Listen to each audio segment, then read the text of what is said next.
Iranian ഡ്രോണുകളെയും മിസൈലുകളെയും പ്രതിരോധിക്കാൻ Gulf രാജ്യങ്ങൾക്ക് തങ്ങളുടെ സൈനിക വിദഗ്ധരെ വിന്യസിക്കാൻ യുക്രൈൻ പദ്ധതിയിടുന്നതായി Ukraine president Vladimir Zelensky. Gulf മേഖലയെ ലക്ഷ്യം വെച്ച് നിരന്തരം ആക്രമിച്ചുകൊണ്ടിരിക്കുകയാണ് ഇറാൻ. കഴിഞ്ഞ 2 ദിവസമായി ഈ വിഷയത്തിൽ United Arab Emirates, Qatar, Jordan, Bahrain എന്നീ രാജ്യങ്ങളുടെ നേതാക്കളുമായി സംസാരിച്ചതായി സെലൻസ്കി പറഞ്ഞു. ഡ്രോൺ മിസൈൽ ആക്രമണങ്ങൾ തടയുന്ന വിഷയത്തിൽ തങ്ങളുടെ ടീമുകൾ ഈ രാജ്യങ്ങളുമായി സംസാരിക്കുന്നുവെന്നും സെലൻസ്കി വ്യക്തമാക്കി. അതേസമയം തന്നെ ഇറാന്റെ മൊബൈൽ മിസൈൽ ലോഞ്ചർ അമേരിക്ക ആക്രമിച്ചു. ഇറാന്റെ മൊബൈൽ മിസൈൽ വിക്ഷേപണ ശേഷി നശിപ്പിക്കാൻ ശ്രമിക്കുകയാണെന്ന് US സെൻട്രൽ കമാൻഡ് പുറത്തിറക്കിയ പ്രസ്താവനയിൽ പറഞ്ഞു. ഈ ഭീഷണികൾ ഞങ്ങൾ കണ്ടെത്തുകയും മാരകമായ കൃത്യതയോടെ അവയെ ഇല്ലാതാക്കുകയും ചെയ്യുന്നുവെന്നാണ് പ്രസ്താവനയിൽ പറഞ്ഞത്. മൊബൈൽ മിസൈൽ ലോഞ്ചറുകളെന്ന് അവകാശപ്പെടുന്ന ആക്രമണങ്ങളുടെ വീഡിയോകൾ സെൻട്രൽ കോം ഇതിനോടകം പ്രദർശിപ്പിച്ചിട്ടുണ്ട്. അതേസമയം ശ്രീലങ്കൻ തീരത്ത് അമേരിക്ക മുക്കിയ ഇറാൻ യുദ്ധക്കപ്പലിൽ നിന്ന് 87 മൃതദേഹങ്ങൾ കണ്ടെടുത്തു. 32 പേരെയാണ് ശ്രീലങ്കൻ നാവികസേന രക്ഷിച്ചത്.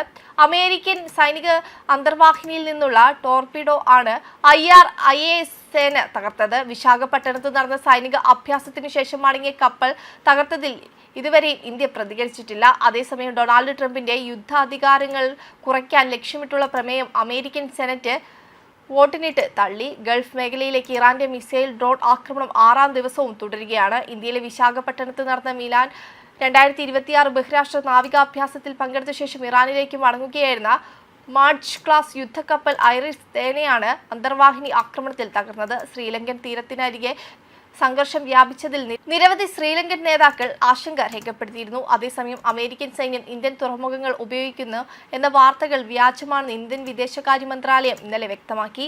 കൂടാതെ 1945-ൽ 2ാം ലോക മഹായുദ്ധം അവസാനിച്ച ശേഷം ആദ്യമായാണ് US ടോർപിഡോ ആക്രമണത്തിലൂടെ ഒരു യുദ്ധക്കപ്പൽ തകർക്കുന്നത്. ഇറാനിയൻ നാവികസേനയിലെ പ്രധാനപ്പെട്ട യുദ്ധക്കപ്പലുകളിലൊന്നായിരുന്നു ഐറിസ് സേന.